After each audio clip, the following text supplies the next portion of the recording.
2 halves of 21 laps each, 15-minute half-time break, and a double file rolling restart along this long straight. It's going to be awesome. So many people ask, what is the Sky City Triple Crown? Well, it's one of the most elusive awards to be handed out in V8 supercars. This time around, we're back to a 3-race format across the weekend, so anybody who can win all 3 races is the Triple Crown champ. For the last 4 years, it's been on offer for the bloke who could get win pole position in the shootout and then win the following 2 races. Nobody's done it yet. It just shows you how hard it is to piece together a consistent winning weekend in these conditions.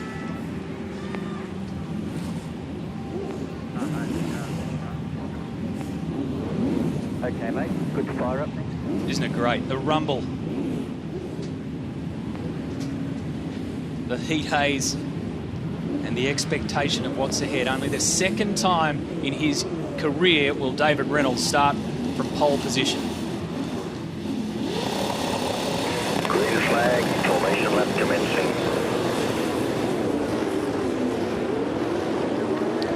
Check out the race 17 Fuso starting grid, and for the 2nd time it is David Reynolds that starts from pole position.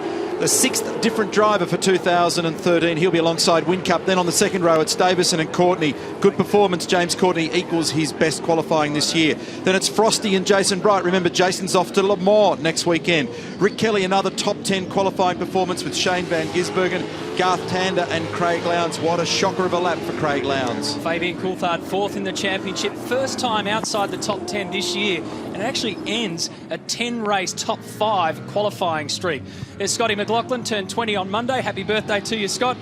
Positions 15 and 16. Michael Caruso, former winner here, says victory in 2009 earned him the respect of his peers. He will never forget that weekend. 19th goes to Chaz Mostert on debut in the main game, but did Formula Ford here back in 2009. Maro Engel and Lee Holdsworth, the Merck brothers side by side. Todd Kelly has Alex Davison alongside him. Alex had pole position here, one and only in his career, but just couldn't get it together after showing good speed in practice. And on the day that Russell Ingall equals John Bowes' most championship starts, he will start from 28th, which is an absolute rarity. You might have heard him before. It's the only real time in his career that he's qualified last. He started last before being excluded. In fact, he was rear of the grid here in 2005 when he qualified inside the top 10, but was sent to the back because he missed the scales. So the enforcer is going to have to do it all the way back from 28th. Matty, it's down here in the pits that you really get the feel for one of the great cauldrons of Australian sport here at Hidden Valley. This track is almost submerged in a valley, so it makes some of the best viewing anywhere in Australia, and the crowds today are simply enormous. There are big numbers in here. They are hanging over the fences. In the corporate areas up above the pits, they're just leaning over the railing at the moment, shoulder to shoulder, just trying to get a better look at this start. It is a tremendous place to be. The atmosphere, the electricity is fantastic. Everyone's set for a great race, guys. Well done. You've set it up well there, Barretts. It will be a great race. And you said before, Matt, Craig Lowndes from 10th. He was fastest in the proper qualifying session. It was a terrible lap of Lowndes. He'd be very, very angry with himself. And to be way back in 10th is nowhere near what that car speed or his expectation would be. And the drought continues for Jamie Whincup in terms of getting pole position at Hidden Valley. This will be the 6th time he started 2nd on the grid. Green flag, green flag. It will be in the hands of our pole sitter, David Reynolds. Whincup's getting jumpy and edgy and nervous. And I reckon he got the foot down better.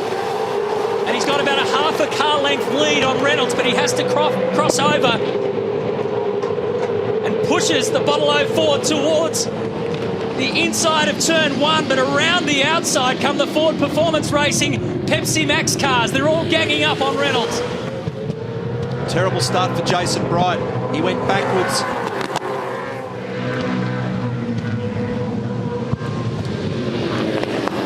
Thought Dave had enough track position then to take that off Jamie at turn 1.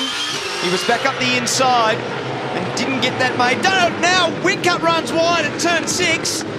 That was a big mistake. And Scott McLaughlin on the inside there made contact. Got him. Well done, Dave Reynolds. Great pass. Great job. Well, that's a cool head.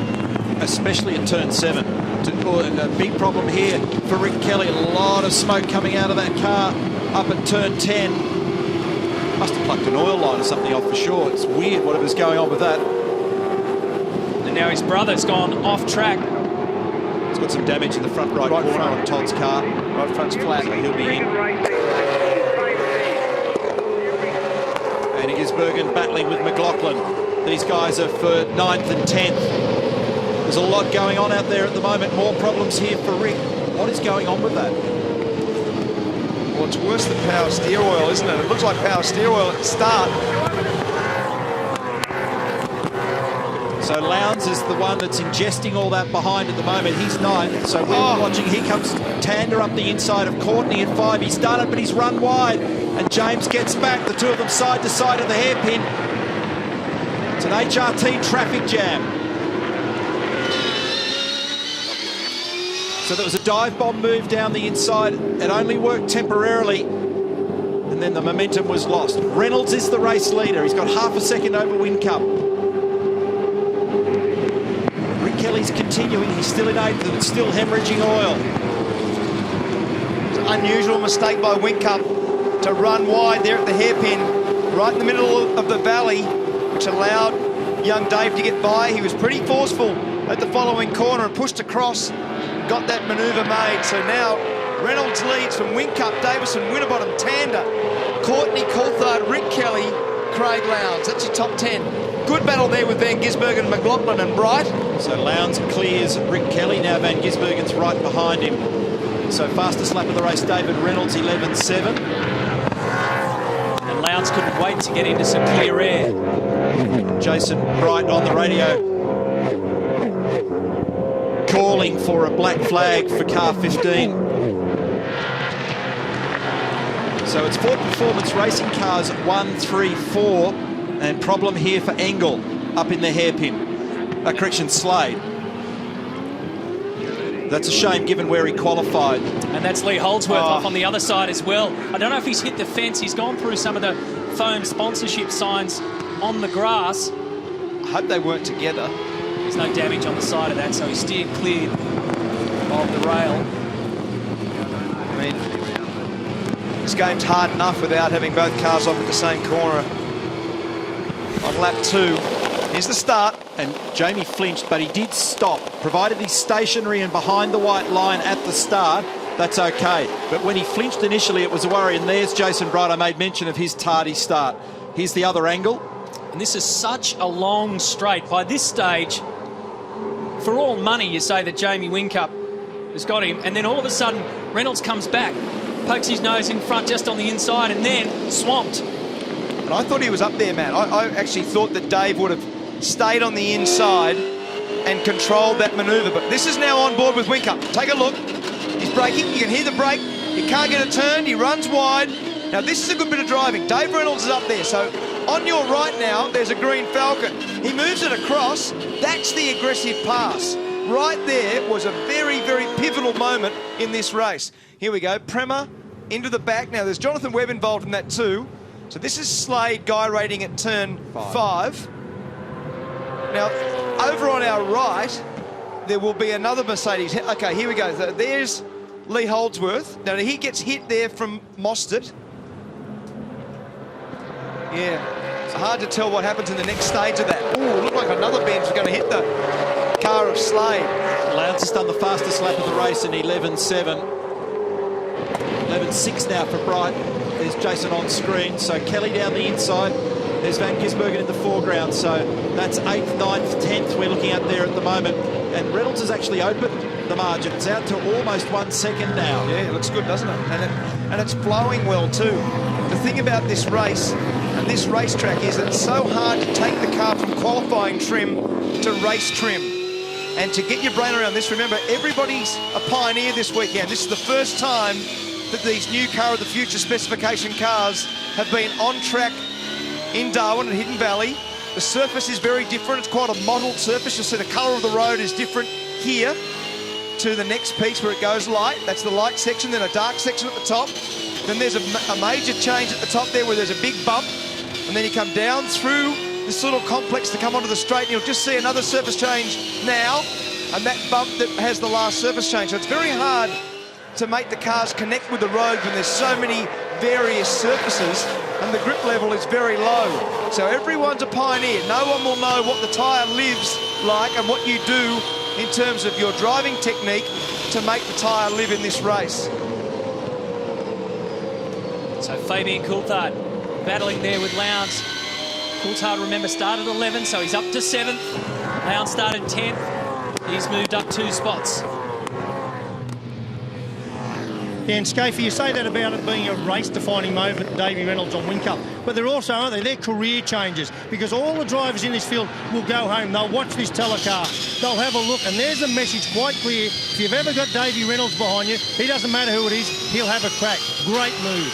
Totally agree, Larko. Those ones, even for Dave's confidence and now even to get this little gap, it's 1.3 seconds now, so he's pulling away from Jamie Whincup.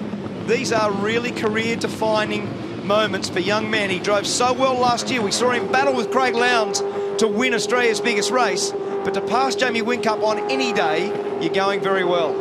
In that exchange when we were watching them at turn 7, it was interesting that Jamie knew it was all going on. He actually downshifted. He went back a gear and then immediately pulled it back up again to try and hold position. But it was great confidence on the part of Reynolds. Let's check the field out. There's the gap. Reynolds, Whincup, Davison, Winterbottom, Tander, Courtney, Coulthard, Lowndes, Van Gisbergen, Bright, Kelly, McLaughlin, Webb, Caruso, D'Alberto.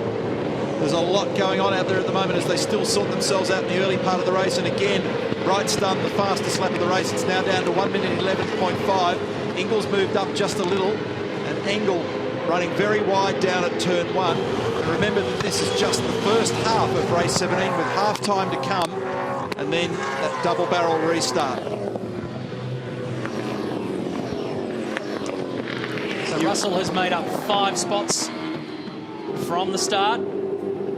He said to me earlier today that the one thing that he really wishes there was more of, believe it or not, aggression. As he looked back on those 225 championship starts, just let the drivers go racing is what he wants to see. 15 to go. So Lowndes and Coulthard having a pretty good dice there, and then behind them is Van Gisbergen and Bright, and then they've dropped Rick Kelly a bit. So really the top 10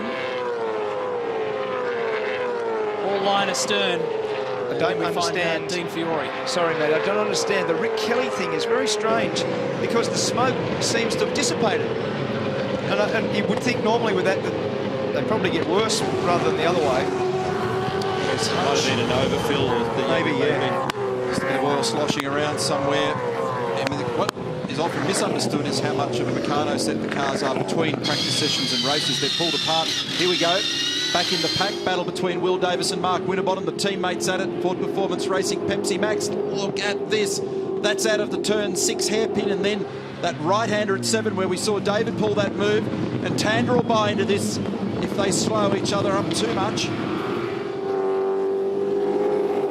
So remember in Austin we had that unusual situation where the teammates found each other and raced each other, and it's happening again. 2 FPR cars and 2 HRT cars dueling it out. A little mistake there from Davison created that moment, and Winterbottom down the inside at the following corner. So we're on board now with Winterbottom. Just have a look. Down the inside. Can't quite get down there. They come out of there right alongside each other. And this is pretty wild because there's not much room here at turn 7. And just gets escorted by his teammates. So Will Davison holds the spot, but pretty lively racing with these 2 guys at the moment. That's for 3rd and 4th. Ahead of them is Jamie Whincup. And leading the way is our pole sitter. Under pressure from the very start of this race, but fought back so well. He's got a 1.4 second lead over our championship leader, David Reynolds. In the first half of this 60-60 super sprint format, is going in search of his first ever career victory.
out of curve 1 and on throttle.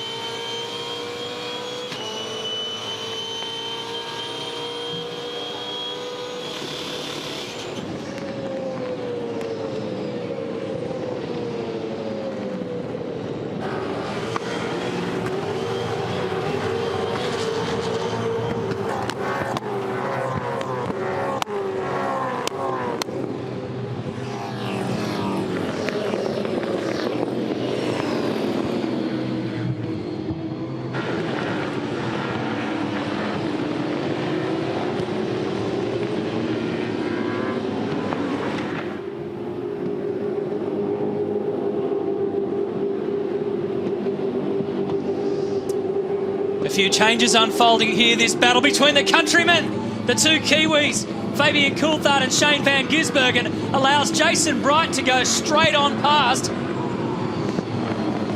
As car 97 and 14 got all tangled up a little bit earlier, Mark Winterbottom got ahead of Will Davison. So the order at the front is Reynolds, Whincup, Winterbottom, Davison, Tander, Courtney, Lowndes, then this group.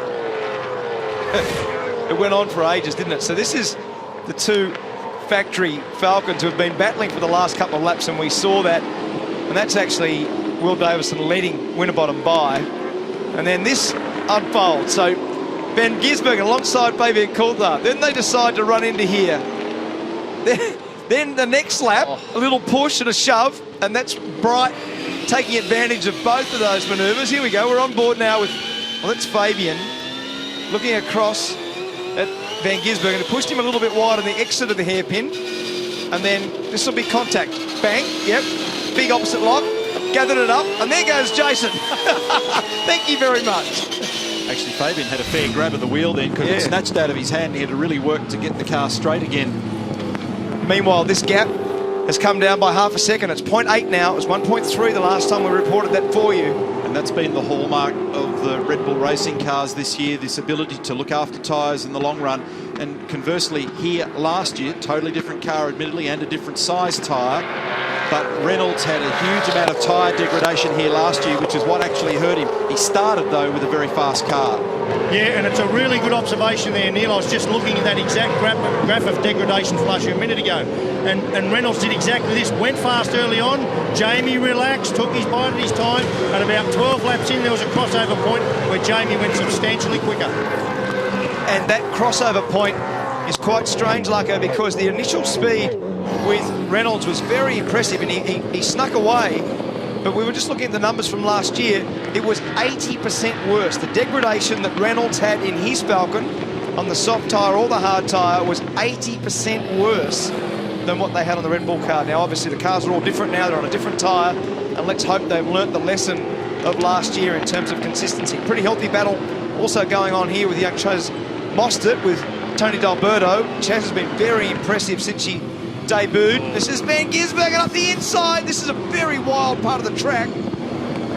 Very hard to pass there. They got it done between them. It was just a little glancing blow between both cars. But nice job, Shane Van Gisbergen. So he's got one of the spots back that happened as a result of all the push and shove several laps earlier. So that's 8th now for Van Gisbergen.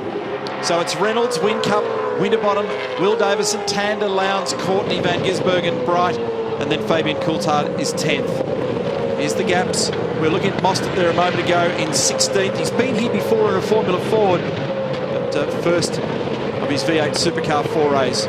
This down the inside in the gutter here for Tim Slade after rotating early with a little bit of a push and shove from behind. 3 wide into 1. That's awkward for Blanchard on the outside, as he's on the very dirty line out there. James Moffat, who had difficult qualifying. These fellas battling for 23rd, 4th and 5th. Moffat just said he was just not comfortable at all in the car yesterday, and was realistically spending most of his time looking over at his teammate Michael Caruso, who was finding pretty good speed on whatever tyre he put on. He's struggled here in years gone by for some reason, James. Just not one of those places that he's particularly enjoyed results-wise. His best was a 13th back in 2011. So it gives you some indication that goes to that point that Mark and I were discussing a bit earlier. There are just some tracks that certain drivers really fly on, they love. Caruso, as an example, has done very well here for several years, including picking up that win that we've spoken about.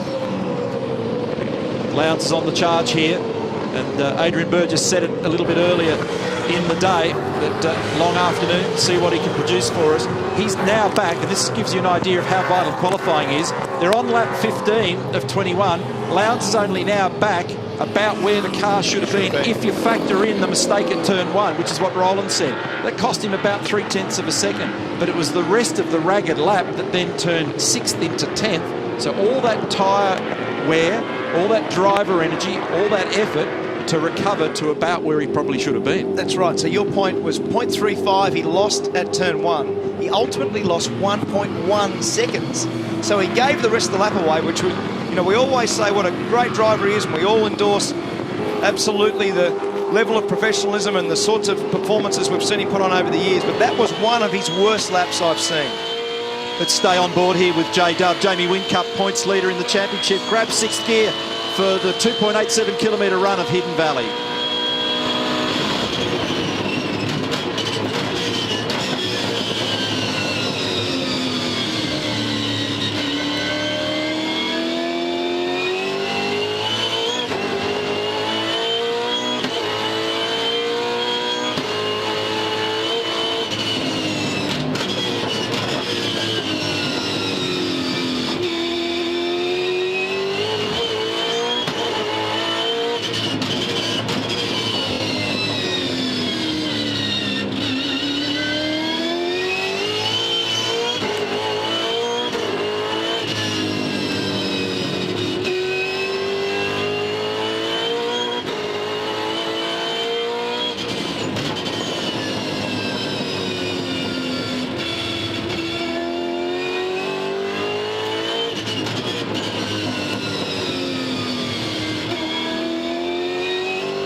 Laps remaining, and that's a lap of Hidden Valley with Jamie Whincup, and he's now within striking distance, but the problem is he's in the dirty air.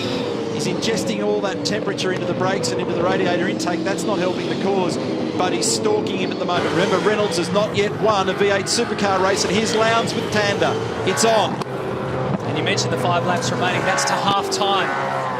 Remember, this is split into 2 halves of 21 laps each. They'll have a 15-minute break, and Lowndes is now climbing all over the back of Tander. And why this means so much, Matt, is this is for 5th and 6th. So for Lowndes, this gets him to the inside for the start of the following race. You need to be on the inside of this dual-file restart. We've talked up that in the previous Super Sprint events, but here, more than any other venue we've been so far where this format has rolled out, it's really going to matter. I'd much prefer to be on the inside in turn 1 at Hidden Valley than be in no man's land on the outside, because you will cop an elbow down there. These two guys have been part of every single event held at Hidden Valley, along with Russell Ingall. In fact, Lowndes has a rare distinction here of being the first and last race winner. He's won 5 races. He won the very first and the last year. Right now, David Reynolds has a 0.4 of a second lead over Lowndes' teammate Whincup ahead of this group. He has a look on the inside down at turn 1. So he'd already got past James Courtney a couple of laps back. He does the same to James's HRT stablemate Garth Tander. And Lowndes, after starting 10th, moves up to 5th. You see, JJ, the reason that Jeremy Moore was doing that then, he knows the implication of getting to P5 and starting on the inside. So he obviously came off the last corner strongly then and got the benefit of the draft. Little lock up there for Whincup in this pursuit with Reynolds. Can't afford too many of those. A mark on the tyre will hurt him. But it's interesting that he was able to get under the rear wing of the HRT car, get the draft, pull out brake and get it done. And Garth was kind to him down there as well. So nice bit of racing between the two of those guys. There's 6 seconds between David Reynolds, race leader, and Craig Lowndes. We were just watching him put that move on. And it's now 0.8 of a second, Reynolds to Whincup. So it's just eased out a little again by 0.4 of a second. Ready to go, mate. Ready to go. Hey, the comment of the day on the radio was Murrow Engel. He just said, no one's giving me racing room. They're all running me off the track. It's pretty wild out there. He's 27th at the moment. He had a good run, Murrow, in Texas. In terms of qualifying, he became the first Mercedes Ben's AMG E63 to go inside the top 10. There he is. 27-year-old German, now living on the Gold Coast. The marks on it. Look at all the marks on it. It's got the signatures of half the field. Welcome to Australia. He said it very calmly. He just didn't really like what's going on. 0.8 now turns into 1 second. David Reynolds to Jamie Whincup. David is on target for his first V8 supercar win. I have to add to that because, of course, he's only got half of it done. He's on target towards it, I said. He didn't say he's going to get it. He's got to get the act together now after half-time and get the second half of the race done. But it's a nice way to get started. Yeah, and it is only halfway, but we've got to remember we're going to be 20 laps in, and at this point last year, he was a goner by this stage. So there you're looking at not just car development, but driver development. The art is not just driving the car fast and not consuming the car. Jamie Whincup is the best at it. Davey Reynolds is showing us how he's matured in that regard. Yeah, that's a really good point, Larko, because that is the technique that you have to learn. You've got to be fast enough, but you've got to be able to do that lap after lap after lap. And what he's done there now, that gap's back out to 1.1 seconds. The guy in the background, Mark Winterbottom, has been very impressive. In the last little while, he has forged his way right up. So in the next half of this race, expect to see good form from the FPR guys. Their race pace has definitely improved since Texas. I find these last couple of laps in the first half of the 60-60 format really fascinating to see who wants to push it, who wants to conserve, who's happy being where they are. Well, there's only ever one bloke happy, and in this case it'll be David Reynolds. But I think, to your point, that in Jamie's case here, there's not a lot of percentage in burning all the rubber off this car, given that there's another half to come, another 21 laps. Good job, Frosty, qualified 5th. He's 3rd at the moment. Last lap, lead car 55 has come into the last lap. It's the voice of race director Tim Schenken. There's the margins, 1st, 2nd and 3rd for you. And that's a split of 1.5 seconds across those 3 guys at the moment. We're on board with 3rd, Mark Winterbottom. Notice David driving the car at straight. They all are. They're staying off that Vallelunga curbing on the outside of 1. They're trying not to overload the rear tyres. Huge load goes through the right rear off there in 2nd gear. Sideways there, Whincup. And Lowndes 10th to 5th in the first part of the race, so that's good work. There's a little battle going on here with Gizzy and Courtney as well, and that's on. It's on all right. He was on the back of him the whole way up that straight. And this means to get to the inside also. So this is for P7 and 8. So this will be a bit ugly because he'll have a dive at the top of the hill. If he can get through turn 7, there's a spot up the top here where you can get this done. He's not quite close enough. Down the hill. Red mark on the front right rim of Gizzy's car. Good job. Well done, mate. Good work.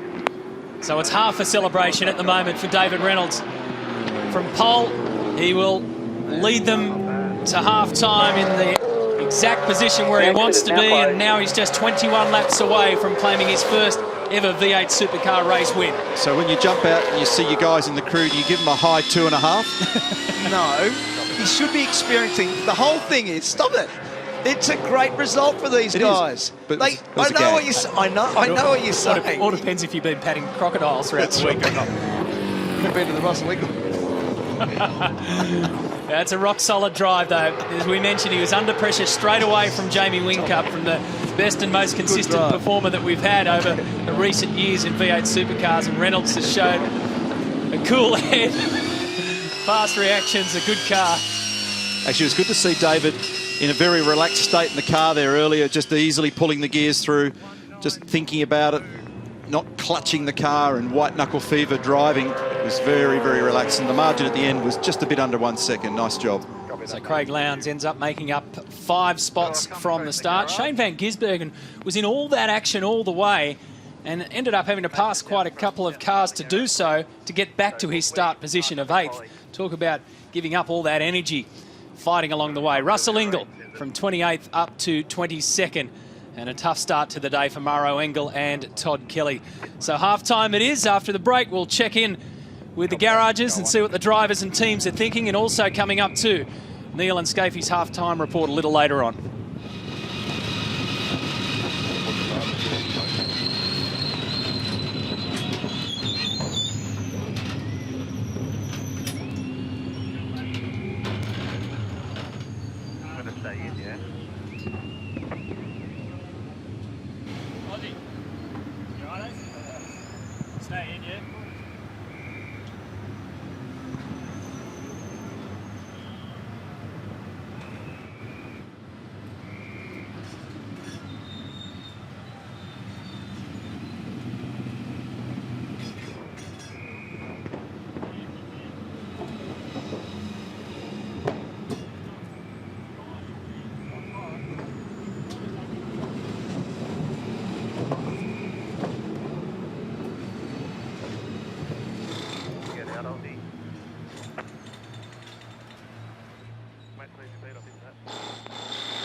Jump out, you're right, jump out. So this doesn't freeze over.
So David Reynolds, leader at the half-time break of race 17 of the championship. Can he hold out the charging brigade for the final 21 laps and secure his first ever race win? You'll remember he came close in the great race last year, runner-up at Bathurst in an absolute classic. So all the cars now have come back into pit lane and the clock is ticking down. It's now 12 minutes and 8 seconds to go until they have to head back out. Larko? Yeah, I just want to grab him a little bit. Look, he's out here talking to all the chicks. Can I take you away from all the babes for a minute, mate? We're only halfway there. Hey, Dave, I want you to have a look at this screen. First of all, well done, great half. Great mature drive, mate. Seriously, it's one of the best drives I've seen you conduct. Have a look at this. This was his overtaking manoeuvre on Jamie Whincup. Oozed confidence, and I reckon you've staked your little bit of ground here with this bloke. Do you want me to talk you through it, Larko? Well, he locked the rears here, and I just took the corner, took it was my corner, and I know I had more drive than him, and, you know, passed him. Seemed pretty simple in the car. So, for me, mate, your best achievement there, I mean, that was great, but we looked at your tyre degradation from last year, and I've got to be honest, mate, it was not good. No. You went like a bull at a gate and ruined your tyres. 12 months on, mate, different story. You're very conscious of that, clearly. Well, you know, the tyre degradation isn't really up to me. It's up to the car and how it puts the tyres down. But, you know, we just drive and we feel the grip and we keep going as much as we want or as slow as we want. I thought I pushed a bit too quick early because I got a bit of a gap, and then Whincup started to catch me and I was like, oh, I think I'm stuffed here. But no, he must have overheated his tyres, and then, you know, it was all right. I wish that counted though, mate. Like, you know, it's a qualifying race. Yeah, well, you're strong enough to do it, mate. I'm going to argue with you later because I reckon you have got a lot to do with that tyre degradation. So just do it again, mate. Good luck. We're going to walk around the corner, see if I can grab the other FPR boys, because Winterbottom and Davis and 4 Ford Performance Racing cars in the top 5. 3 in the top 5. Will Davo, First half, mate, great result for the team, actually. The bit I'm really excited about now is the rolling restart. Yeah, I was thinking that I had to remind myself at the end that this isn't the race result again, so I was thinking ahead, what position am I starting, and main thing I'm thinking about now is the car. I mean, obviously it's just awesome for the team that 3 of us were there in the top 4. I was the one that went backwards though, so I'm obviously not overly over the moon, but we know we can have a look at their stuff and make a few tweaks and see if I got my better set of tyres for now, and we'll see if we can move forward this one. Will, you raise a really good point. Matty White discussed it towards the end of that first half there. What's the mentality of the drives? Now, you just said you sort of weren't really aware. So are you approaching both halves? It's just one race. Well, it is just one race, but we know we've got a rolling start now, so I didn't want to drop off the second row. I conceded that I didn't have the car to win that one, and for sure I was thinking ahead of the next race already. I was just thinking about the car, what changes we needed to make. So this is the important one. This is payday, and yeah, it's awesome that the FPR cars are quick, and you know, it looks pretty close between us all. So I've got to pull my finger out now. I'm with you, mate. It is awesome. Good luck. Cheers. Thanks. Every day for Craig Lowndes, of course, qualified in first spot, then the shootout dropped back to 10th. Lowndesy now come up to 5th in this race. You're really fighting your way back. Yeah, I think it's, look, the car has been great. I think it was, you know, sort of my doing for the top 10. I just buggered it up. So, you know, pretty plain and simple for me. But, look, the car is great. The guys have done a fantastic job. JJ just said, look, let's go out there and get some points. We managed to pluck away, looked after the tyre, come on strong at the end, but, of course, ran out of laps. So, of course, part B of this is going to be more interesting. Now, I know how much you love to race. Do you like the rolling start idea? Well, I do. It's something that, you know, I haven't done since go-kart days, but it does put in another mix of the sport. You know, that start, then I lost the clutch just as the lights went out. So thankfully that now this one's going to be a rolling start. But yeah, look, it's an entertaining part of the whole package of what we do. It's exciting for us. You know, I've got to now keep myself in line, wait for the leader to take off, and then hopefully go with him. Now, you got another 5 spots in you? Oh, well, definitely got another couple in me, but 5 may be a bit stretching it. But look, who knows what's going to happen out there. Everyone's a bit hot and flustered at the moment. Have a great race, Lowndesy. Thanks. Thanks, Brett. I will. So he'll be starting from position 5. Remember, Craig Lowndes was the last winner of the 60-60 race held at Barbagallo in Western Australia. Can David Reynolds do it and hold on? A double file restart will be a beauty. After this break, we'll get Neil and Scafie's half-time report.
Bit of urgency now because there's under 5 minutes left in this half-time break for race 17.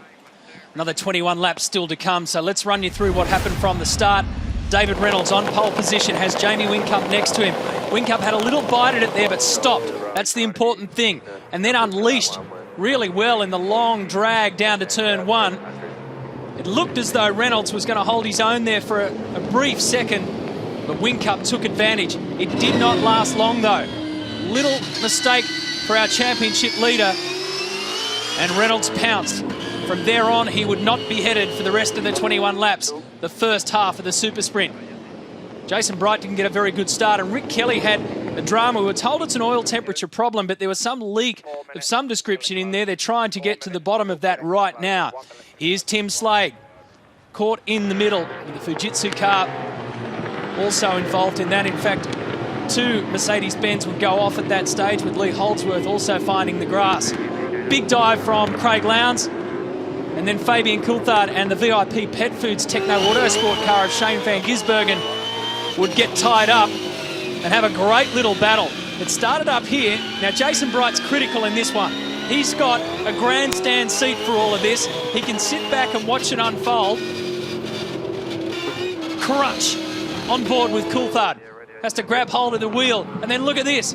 They go dicing again next time around, and Bright says, thank you very much, I'll go through. Green lights on for David Reynolds. Rod Nash Racing out of the Ford Performance Racing bunker, and they lead the way. So, half-time, boys, what did you make of that? Well, being the fitter of the two of us here at the moment, Matty, I had to run down the other end of the pit lane and talk to a couple of blokes. Had a chat to both of the boys at the Holden Racing team, both Garth Tander and James Courtney. In terms of Garth, no rear grip was the complaint. A lot of tyre degradation. They're going to change the tyre pressures on that car, make a small setup change as well. For James Courtney, no grip either end of the car for James. They're also changing tyre pressures and little change to the rear anti-roll bar, and also front end geometry change as well. Jason Bright, Fabian Coulthard and Brad Jones Racing. Well, in Fabian's case, he said it was a real handful. It didn't really turn or drive very well, totally out of the window, but they will make a small setup change. They've changed the front steering arm as well on that car because it got bent in that exchange with Shane van Gisbergen. Brighty grabbed the fastest lap of the race, but he's not happy. They're dropping the rear ride height on that car, and tyre pressures were also the issue. What did you find out? How did your high 2.5 go? That was good. I've been rehearsing. No, excellent. So Jamie Whincup basically said that his tyres fell off a cliff. He had double the degradation of Mark Winterbottom. Mark Winterbottom said that he had too much time behind his teammate, so Will Davison held him up for too long. Winterbottom's the guy to beat in this race.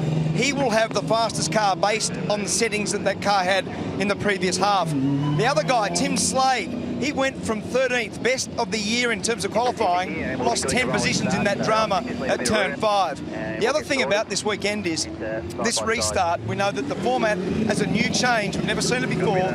This will be unbelievable down to turn 1. Getting to the inside is imperative. So 21 laps to come, Matty, and I'd say there's been enough changes out there to possibly shake up the order in this one a little bit. Including, of course, as Scafey just mentioned, that double file rolling restart in this 1 kilometre long straight. Good work, boys. Head on back to the commentary box, because coming up after the break, 28 V8 supercars side by side, roaring down to turn 1 as David Reynolds tries to get his first ever career win. Now we should be able to run where we've been running throughout practice and so on. Very confident we'll be right there. Obviously about to change the blanking and obviously tyres and so on. So yep, we should be able to reset and go again.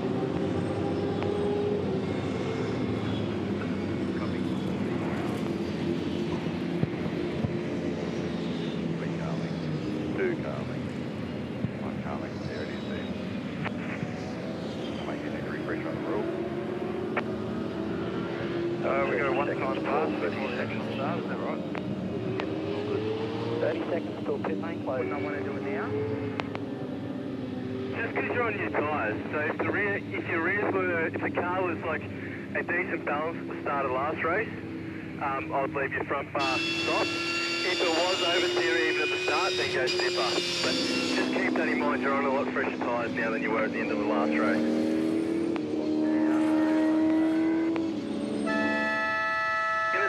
Davison to the right, you're just one spot ahead of him, okay? So just one spot ahead of Alex Davison on the right. 5, 3, 2, 1. Stop. One in front of Myron.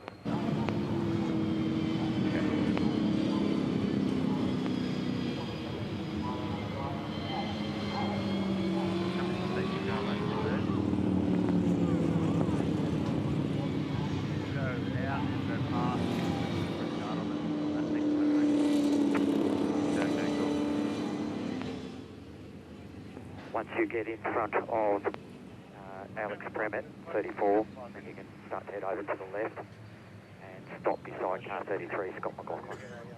Warning board on the front, there's the alarm shortly. 5 and behind wing cup.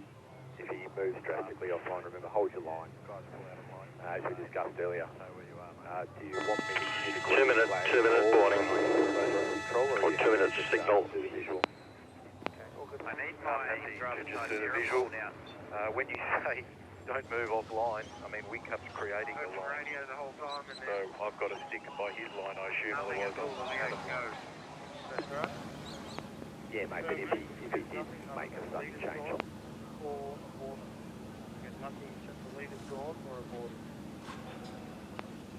Oh, just say go real fast. Have a breakfast. We're like go, or faster than that.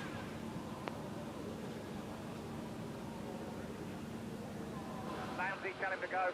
Tell him to go, Lamsey.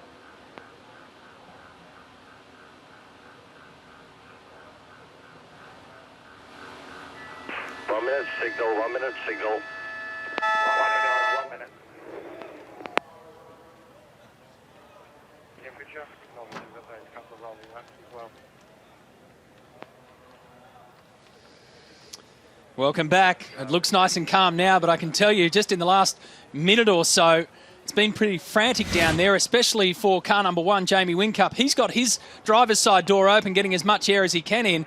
And one of the crew has had to come out. They forgot to put the dry ice in the cool suit box. So they were granted permission to get out there as long as they were gone with a minute to go, which they just did. Yeah, and just to add to that, Matty, I just noticed Frank Adamson, the category technical director, jumped the fence and shut Jamie's door for him. And from the team that are the king of procedure, that is most unusual. I totally agree, Luca. I mean, there's a rule that you're not allowed out there.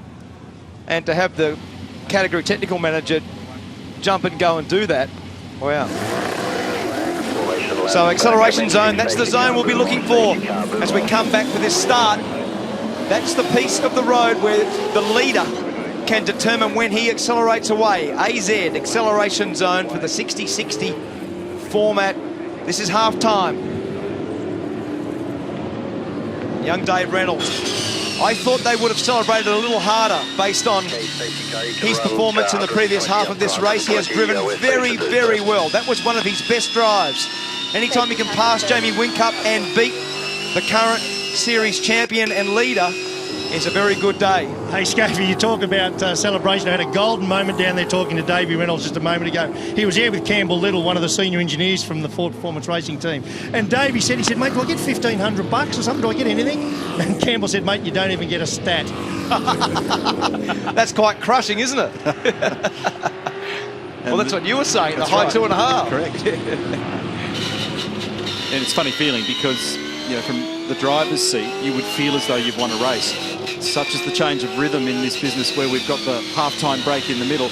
And the emphasis is now on David to manage this properly, to sneak down to the first corner, drive tight, keep his elbows up down there and not try and race everybody. I mean, he's got the advantage because he's the man that sets the agenda when it comes to the actual start of the race. So he shouldn't blow that advantage. No doubt. This is a very important restart for him because the way you do this now, he should be at the first corner first. Your point is 100% right.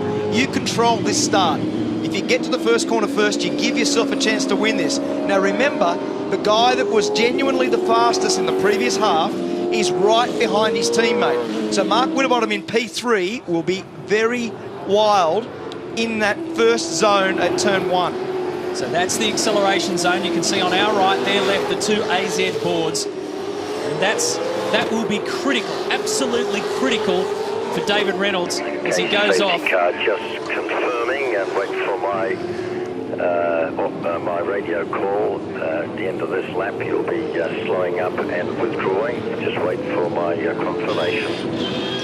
Tim Schenken giving the orders, and I'm fascinated to just wonder what's going through David Reynolds' head here. We see him all the time. He's a good, he's funny, he's laconic, he's very laid back, but he will know more than anything else that if he gets this start right, he's got a very good chance of finally getting that race win.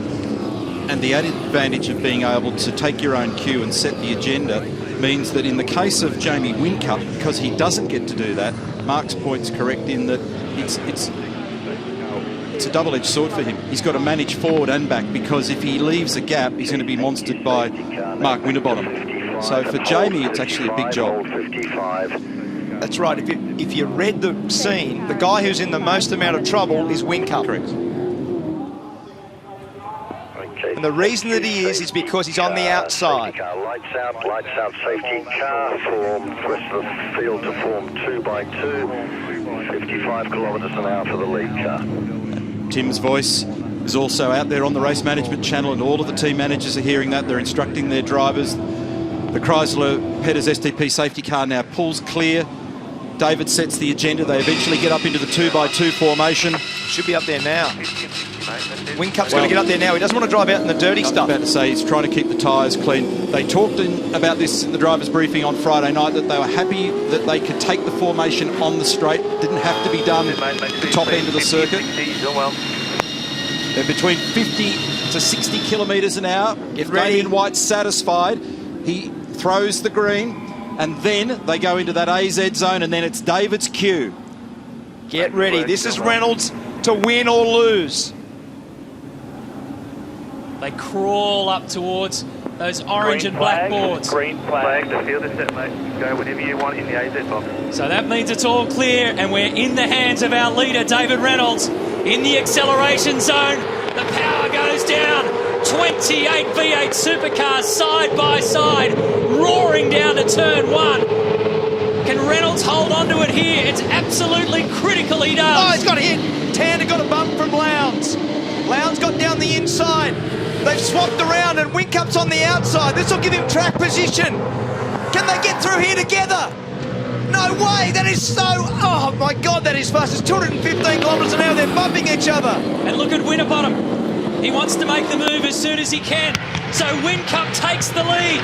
Reynolds has a look on the right-hand side. They go charging in contact. The 2 HRT cars are involved. Also Will Davison and Craig Lowndes. It's a mess up there at turn 6. And it's not finished yet. There'll be a good half dozen cars that'll bear the bruises of all that. Well managed, Jamie Whincup. But in the mid-pack, it's a mess. And Lowndes has got damage, Tander's got damage. That'll bring both those back into the pit lane, I suspect.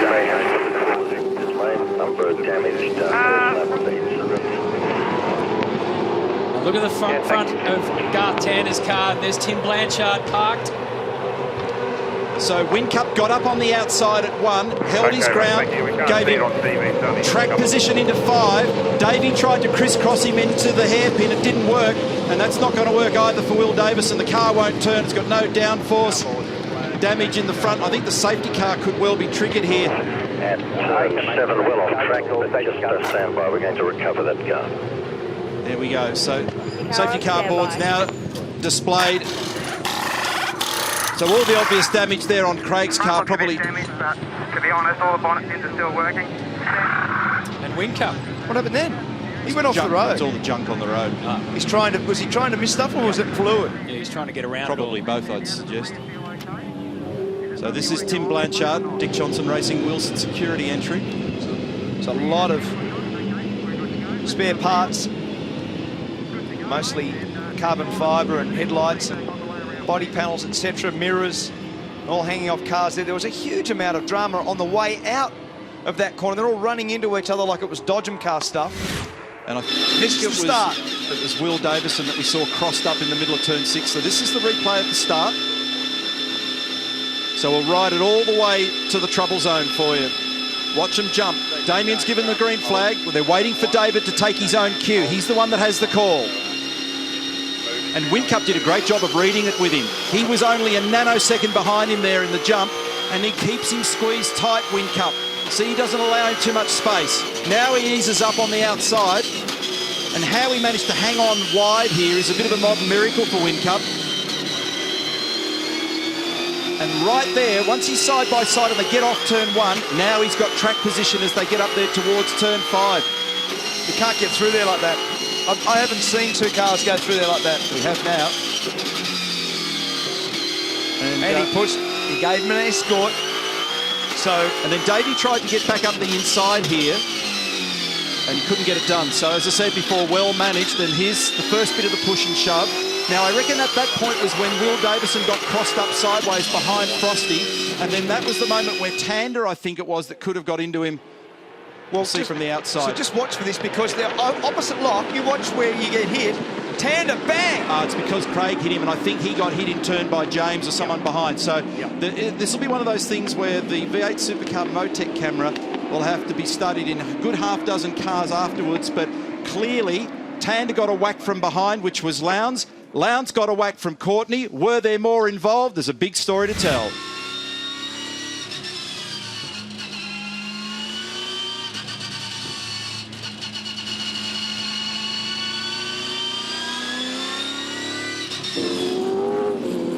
Vehicle on its way there.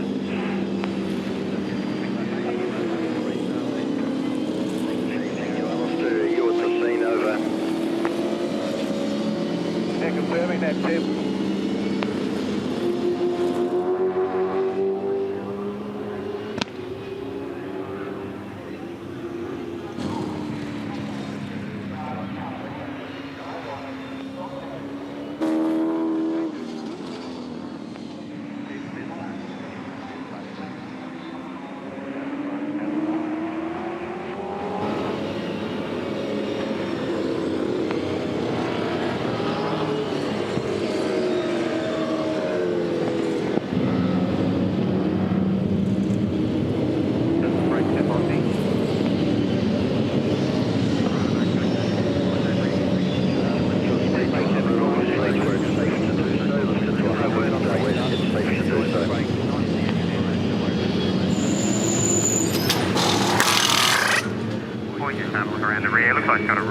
The toe arm on that one, give me a bit of grease. So.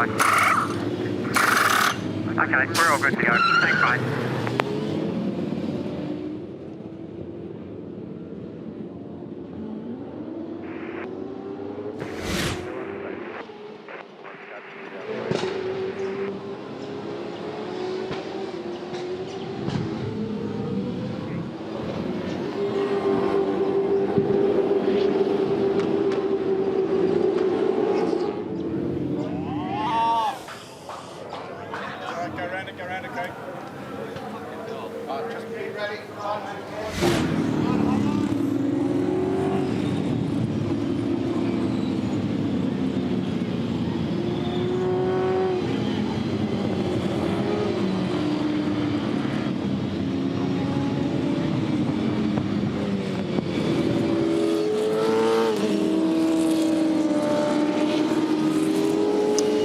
Extraordinary scenes here at Hidden Valley. We thought that turn 1 would be the big issue on the double file rolling restart, and while there was action down there, it was turn 6.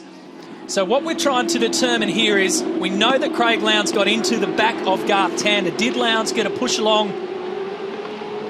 No, he went in too heavy. Tander goes into Will Davis. I'm not even going to try and talk you through the rest. Good luck. Have a look at it. So take a good look at this, because this unfolds. Look at the 888 car behind Tander. So there's a gap behind the car. He locks the wheel just now. Bang into the back of Tander. Bang into the back of Davison. Bang into the back of Winterbottom. And then the rest just, like, again, can't explain. Yeah, the James Courtney component of it was after the fact. So there was a gap there, and it was only after the contact where James then got in the back, which then meant that Jason Bright went into the back of James. And as you said, Matty, it just went on from there. It then dragged a good half dozen cars in. And that was the reaction, obviously, from Red Bull Racing Australia, with Adrian Burgess in the middle, Jeremy Moore, Craig Lowndes as engineer, to his left, and they just couldn't believe what they were seeing. Will Davison stayed out there. That FPR Pepsi Max car is a crushed can. That's the hot debate at FPR at Pepsi Max at the moment, Matt, is how long Will Davison stands out there. And Tim Edwards has just been watching the replays, Tim, trying to get a handle on the damage to Will's car. I mean, it's quite significant, and but he feels that it's going to be all right to keep going. So the guys have had a look on the pit wall. You know, they think the bar's secure enough. So it's it's the decision: do we try and get a 15th place, or maybe a little bit higher, or do we come in and pit and be sort of 28? So we're going to roll the dice and go for the the points. Will didn't have a lot of nice things to say about Garth Tander. No, he was having a bit of a meltdown about Garth, but I think Garth was the victim of Craig. Craig was the one that lost it, hit the back of Garth, and then that whole accident was the result of Craig's. Thanks, Tim. No worries. And that car's breathing poorly as well at the moment. It doesn't look good at all. Breathing poorly. It is that blue smoke coming out of the exhaust. Yeah. And as we suspected, 888 Craig Lowndes in car 2. Yes, you do. Car 888 and car 2, Garth Tander. So they'll be investigated post-race. There's too much data to manage on the run. On the left rear. We'll just keep monitoring it. It's breathing poorly. See if it's a major issue or not. And what about this? This is an incredible story. Car 47 of Tim Slade is now in the top 10. Yeah. He's now 10th. The leading Mercedes in the field. He was 23rd. He started 23rd. Correct.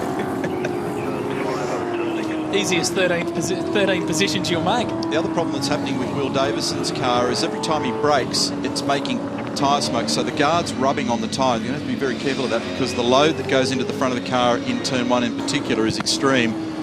Yeah, and Neil, Craig Lowndes is going to be in for a battle here. A couple of things wrong with that car. It has got a bent rear toe arm, which adjusts your rear wheel alignment, so that won't be good. And you see that damage at the front. Although that looks ugly, the airflow over the car won't be the worst thing. Teams pay a lot of attention to sealing up the gaps around the front of the car, and that gap's well and truly open. So what that'll mean is pressure on the front of the car will bleed underneath the bonnet. Now what you're trying to do is reduce pressure under there, not increase it. And Will Davison will have exactly the same problem. Lack of front downforce, very hard to drive. So as you can see there, post-race investigation with 888-2. That was the contact between Craig Lowndes and Garth Tander. Now, so far, Dave Reynolds did a really good job at the first part of the restart, but a very poor job at turn 1. He should have been much more aggressive and should have been much more committed to pushing Whincup wide in the middle of turn 1. He would have led this race right now. So Whincup, advantage, Jamie Whincup, and done. He's gone. He's off in the distance. He's snookered them all again.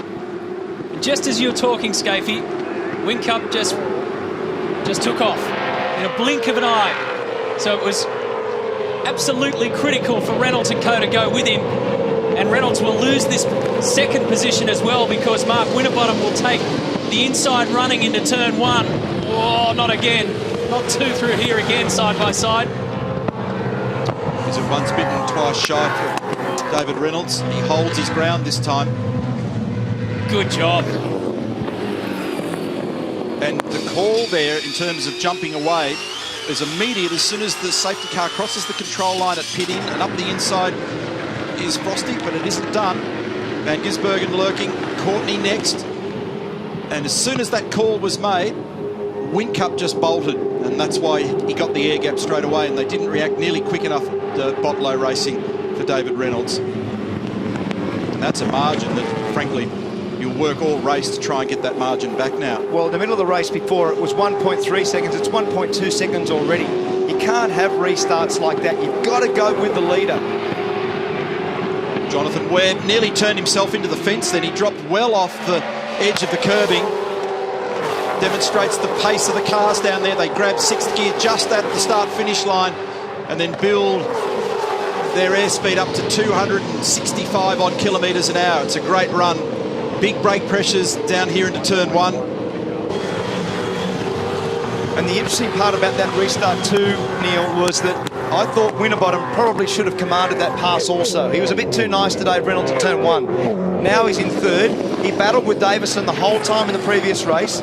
He's now going to battle with Reynolds. It'll give Whincup a free kick. Winterbottom at the moment is the only guy in the field with good enough pace to challenge Jamie Whincup. Well, James Courtney is challenging Shane Van Gisbergen. There's millimetres in it around turn 6. So Van Gisbergen 4th. Yeah, he was rattling a bit of Morse code on the rear bumper of the VIP Pet Foods car up at the hairpin. Fastest man on the racetrack at the moment, not surprisingly, is Wincupper, 1 minute 11.3. Reynolds has done the best time to the second split, so he might pare that margin back a bit on this lap. It was out to 1.2 seconds on the previous lap. And the front sport of Jason Bright's hanging off there. We're on board with Courtney looking back at Jason Bright and the BOC Commodore, and the front air dam is loose on the right-hand side and hanging down from the headlight. So there's a fair bit of activity going on down there. There's Garth Tander in the middle of it all. Young Scotty McLaughlin down the inside. That's Michael Caruso. Dean Fiore gets a little bump. Lucky Garth's tall because he's going to have to sight a line across the top of that bonnet. Trying to see a corner apex at the moment would be very difficult. And they've now brought Will in. No surprise. They just want to make sure that car is safe. But what you said was right. As soon as he braked every time there was tyre smoke, you have to make sure that at least you finish these sorts of races. Well, the risk is that if it punctures in the wrong spot, you could potentially lose a car, and that could be a judgment call to the wrong side of $500,000. Lee Holdsworth and James Moffat get together on the exit of 6. So Mercedes and Nissan getting a little bit too close for comfort. They're 18th and 19th. Fabian Coulthard's been a big victim here. He's down in 17th.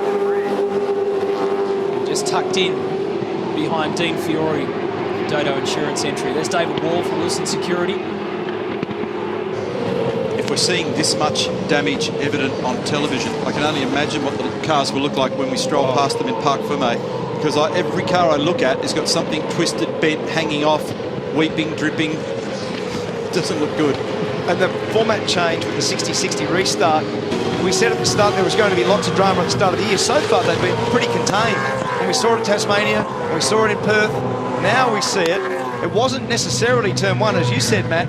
They were still in such close proximity by the time we got into the middle of the valley. We had 10 or 15 cars involved in that incident. Good run too again from young Chaz Mostert inside the top 10. Just his third full-time V8 Supercar event. A stunning way to make your entry into the big leagues. He had a top 10 in his third race in Barbagallo. He's had 6 top 15 runs, so this would be another one. I asked him just about how much his life had changed as well in terms of coming into this, main game. He just said, you're so much more wanted now. He's had to get his girlfriend to control Facebook. That's gone off the charts. But absolutely loving him. I'm really living the dream. He stuck around in Texas. It's got another problem, and that's why we can see that smoke come. It's actually coming from the exhaust. There were 2 separate issues. They may have radiator damage based on all the push and shove up there in the hairpin. Chris O'Toole's just giving them the indication to get it shut down. But there was tyre smoke and all the obvious body damage, but there was also engine exhaust smoke there before, which we commented on. Fastest lap of the race now, new marker set by Jamie Whincup, 1 minute 11 flat. He's got nearly 2 seconds over David Reynolds, and he made the best part of 1.3 of those before they'd even got to the start-finish line on the restart. That's right. 90% of the lead was done on lap 1. So this is David Wall with Todd Kelly, and then he gets a bump. David Wall gets out of the corner, but someone runs into Davison, because I just heard Alex Davison say, someone just run me off the road, and Alex Davison's gone way down into 23rd, and he was up with Todd Kelly battling for 20th. So there's been some drama unfold in that pack. It's been a pretty willing little pack of cars there with Fiore, he's the leader of that group. There's Todd Kelly, Prema, Wall, Davison. Oh, there's Mauro Engel. I was just about to make the point. He was 12th when that happened. As Garth Tander and Fabian Coulthard renew some rivalry. Who are mates, but have had a little exchange once this year in Adelaide in qualifying. As Garth saying, doors hanging off it. The ride height of the bonnet's up about 1/3 of a metre. That's non-standard spec. Lucky he's done some laps around here. He can do it by muscle memory. The cave in on the left front door there. I'm actually surprised it's managed to stay on a hinge and on the latch and not open. Exactly. young Chaz Mostert, your point was really valid, Matt. He's done a really good job on debut, so to be in the 10 is great. And just in front of young Chaz is the battle between the newcomers, with Rick Kelly in 8th for Nissan and Tim Slade in 9th for Mercedes AMG. Well, Chaz started 19th and is now 10th, as we say. And here is Jonathan Webb, the Darrell Lee Techno Autosports entry. He's in 7th, and he's also picked his way through the field after qualifying 16th. And he had a good run at Austin in Texas. On the subject of Mostert, just going back to him for a moment, he did heaps of kilometres in Mark Winterbottom's car at Winton at that test day, because remember, he's under contract with Ford Performance Racing. Anytime you can get in the cars between race events is a good thing, particularly for a guy who's still stitching together kilometres in the category. So that will have been quite valuable for him to play with the car, get an understanding of its behaviour, get more out of himself. Guys, a very interested observer in the Gary Rogers Motorsport Garage, Christian Dahl from Polestar. They are the performance arm of Volvo, and he is here watching on. We know that in the coming days there's a big announcement about a new manufacturer coming into the sport. Something to think about. We'll hear more on Monday, Scafey. Geez, you've dipped me in there, Brett. It's good reporting. That is Christian Dahl. He's from Polestar, which is sort of the AMG performance arm of Volvo. And although you're trying to make 1 and 1 equal 2, I can only tell you one. There will be an announcement on Monday, and stay tuned. Stay tuned for this too, because Winterbottom's having a good nibble now up the inside there at turn 1 on his teammate. We say the teammates because the cars are built and operated out of the same factory, but different race entitlement contracts. Rod Nash owns the Botlow Racing team, different sponsorship quite obviously, and so they're permitted to race for position, but they don't want them to race too vigorously. So Winterbottom will be doing everything he can to try and cleanly get by David Reynolds. Now, while we're looking at those FPR cars, Tim Edwards, team principal down, if I can just grab a word. Tim, we know you can't go out and service your cars after everyone's been kicked off the grid. We saw some cool suits being serviced there. I've seen you talking with race officials. We know teams are bluing about it. You've obviously got a view. Well, it's a disgrace. It's a very clear rule, and the CTM has made a rule, a judgment on a sporting rule, not a technical rule. You know, every single car up and down the pit lane was time pressed.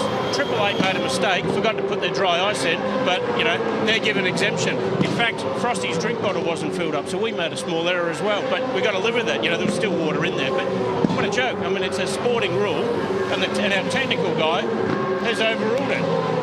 A joke. Well, I can assume we haven't heard the end of this. We haven't seen the end of this one, as now Winterbottom gets up the inside. He's not quite far enough yet, and there's a tiny bit of contact. It's going to get awkward. David's still got the inside running into the hairpin. Does he leave a bit of space? Van Gisbergen is lurking in the background as well. This goes back to the restart. Frosty should have made this stick. He would have been in front of Dave, and we know his pace from the previous half of the race. He is arguably the only one who's fast enough. You can see James Small blowing up in the bottom of your screen there. He's the engineer for Mark Winterbottom. He is blowing up Deluxe. And formerly engineer for the man in car number 55 for David Reynolds. They're quite good mates, but I don't think James is feeling that mateship at the moment. And Van Gisbergen here, like you said, is lurking. Stay on him, be warned. And may well end up doing what Jason Bright did in the first half. We just got a little clue there for a radio message. Stay on him, he's been warned. So internally, they're trying to manage this in Ford Performance Racing. So they're probably saying race smart, David, but don't end up being obstructive, because of what will happen here, Van Gisbergen will be the beneficiary. No doubt. Hard to manage these things. Race 17 of 36 race championship. When you end up with two cars at or near the front of the field, it's a problem, a good problem to have, but it's still a problem. It's close enough this time. It's close enough this time. Get off! No! Kidding me. Locks the rears and turns him around. And that is nowhere near good enough. As predicted, Shane Van Gisbergen goes up into second. That is not good enough. Too many of those mistakes. Arguably the fastest guy in this field today, and you just find a way not to win days that you should win. And the curiosity now is how this gets viewed in race control, because at different times we've seen it interpreted in different ways. 5 more, mate, 5 more. Eyes forward. Tim Edwards contemplating how to Henry Kissinger your way through this one, because you've got a customer on one hand, you've got your own team to worry about, your own drivers. Here's the replay, it tells the story. Listen.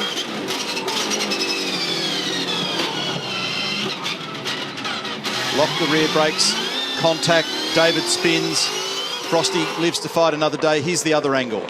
I said he was close enough. This is a spot, but it's basically got to make a car length. Locks the rear brakes. He was never going to pull it up. So on those ones like that, you've just got to be conservative. If you can't get by, that's it. It's over. So this, we're on board now with Dave Reynolds. Take a look. You'll hear the wheels squeak as they make contact. Have a look.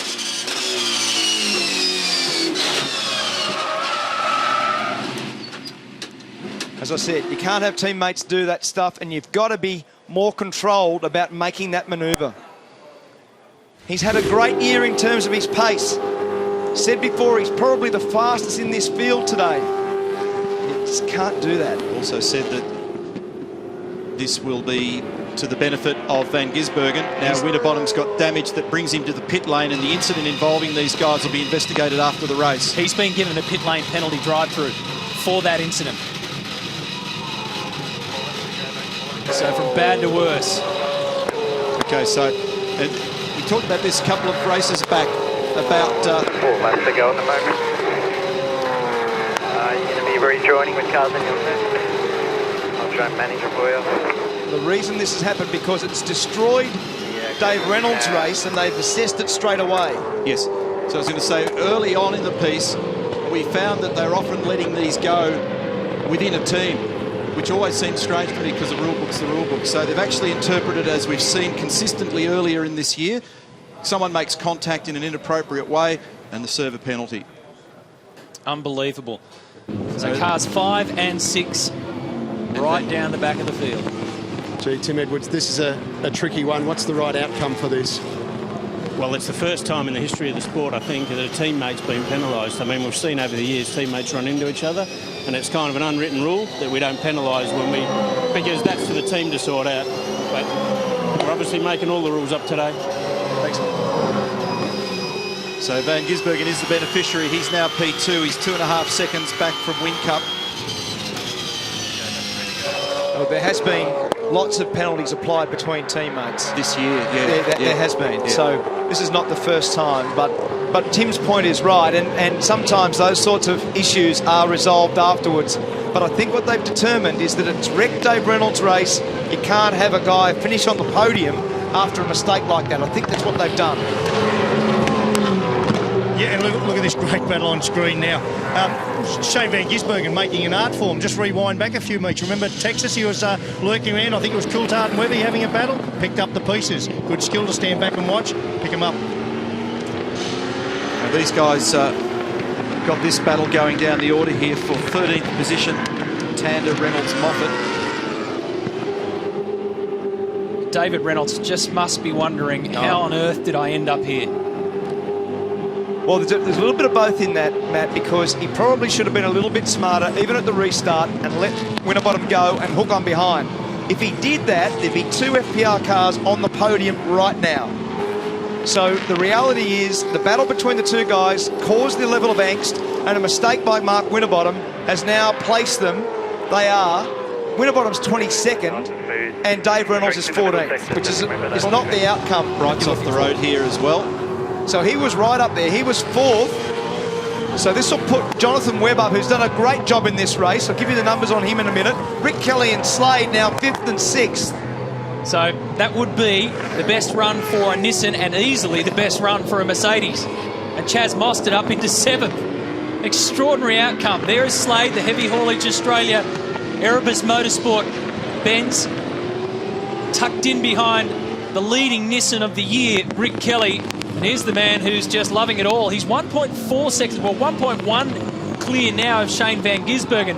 So, before all the kerfuffle happened with Reynolds and Winterbottom, Whincup was 3 seconds up the road. Yeah. And now, Van Gisbergen has come into second and is charging at him. The problem is there aren't enough laps to go for Van Gisbergen to hunt Jamie Whincup down, who's got this one in the bag. And look, it's a great performance from Whincup, but he's been gifted it.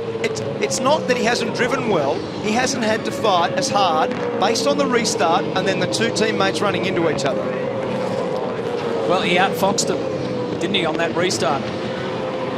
The second restart I'm talking about, not the double file rolling restart. So he's going to do it again. We know he hasn't had pole position here, but he's proven that you don't need it when you're a man like Whincup to win his 4th race at this circuit. 6 of the last 7 races have fallen to this man. If we take this one into account, it looks like that's going to happen. 0.7 of second. He's just coasting at the moment. Oh, Winterbottom off again.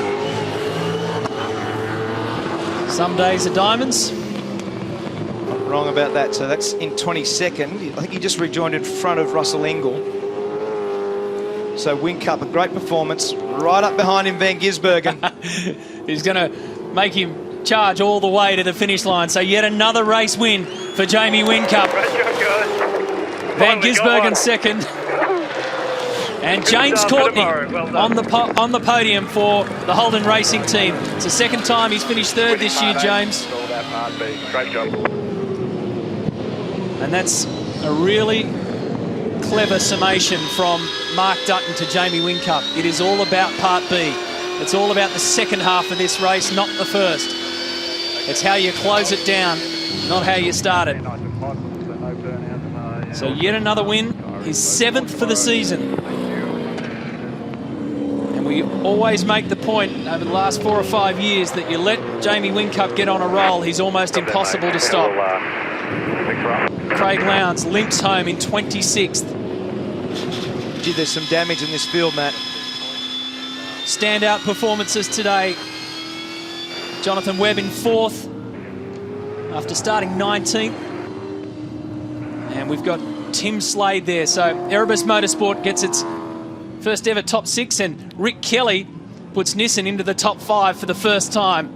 Great job, Chaz Mostert. Jason Bright had his battles along the way. Tony D'Alberto top 10, and so too Michael Caruso. So as you'd expect in a race that had all sorts of dramas, the top 10 is a real mix. Mauro Engel in 16th and Alex Davison down in 20th. So we find Mark Winterbottom in 22nd, Craig Lowndes 26th, Will Davison and Tim Blanchard at DNF. Just extraordinary. That's what 60-60 is all about. It's about keeping you cool, avoiding the carnage, and being there at the end.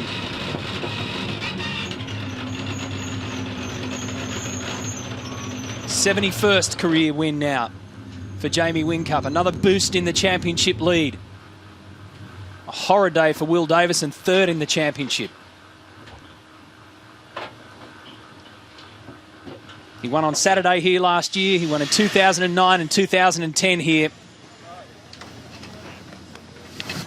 If he could get pole position tomorrow, he'll have ticked all the boxes.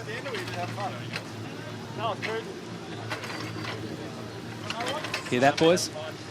He said he was cruising at the end there. I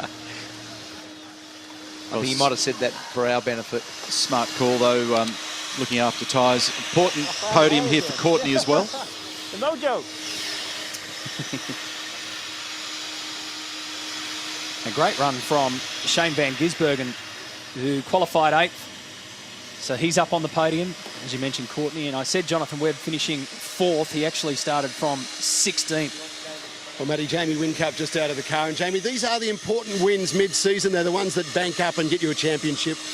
Yeah, first 60-60 win, actually. We've won the first part a couple of times, but never been able to cross the line first in the second bit. So I'm very, very happy. It looked like a pretty crazy race behind me. Disappointed for Davey Reynolds. He did a good job today, so shame he couldn't be up here as well.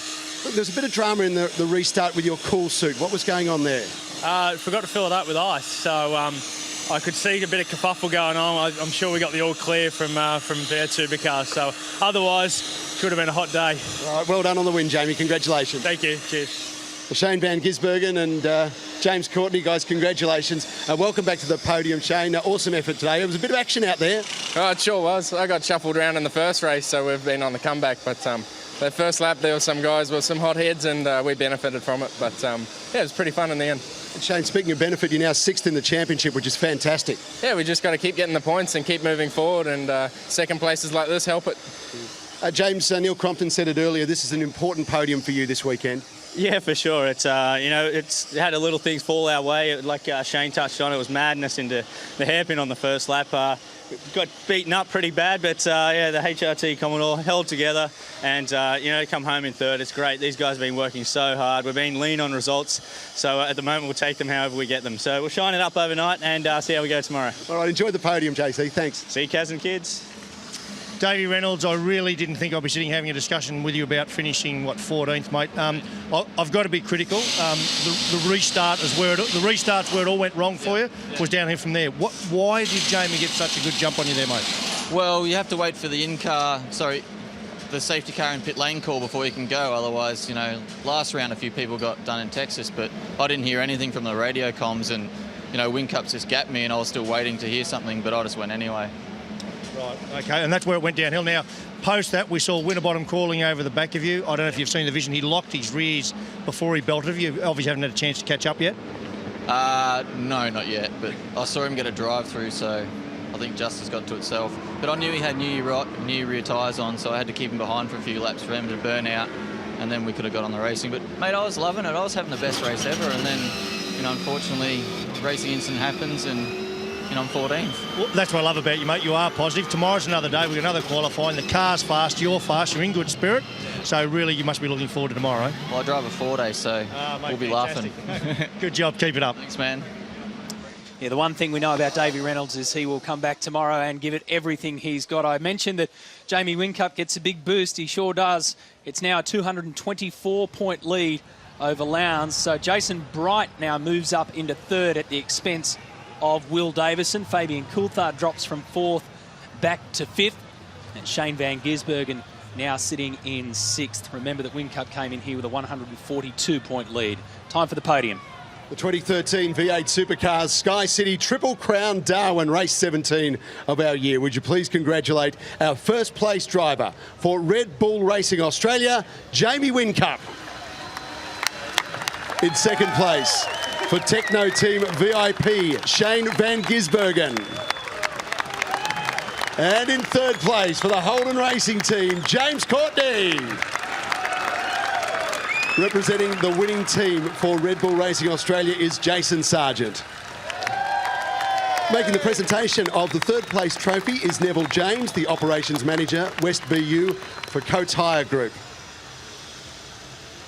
From our major sponsor, presenting to second place is Brad Morgan, the General Manager and naming rights sponsor, Sky City Darwin. Making the presentation to the winning team is Lee Ainsworth, the Chief Executive Officer of the Coates Hire Group. And presenting the first place trophy to our winner is the Honourable Adam Miles, MLA, the Chief Minister of the Northern Territory. Ladies and gentlemen, the 2013 V8 Supercars Sky City Triple Crown Darwin Race 17 winners. And Barrett's a race that had it all. So Jamie Whincup has now won 7 out of 17 races. And Shane Van Gisbergen is a happy man to be up on the podium as well.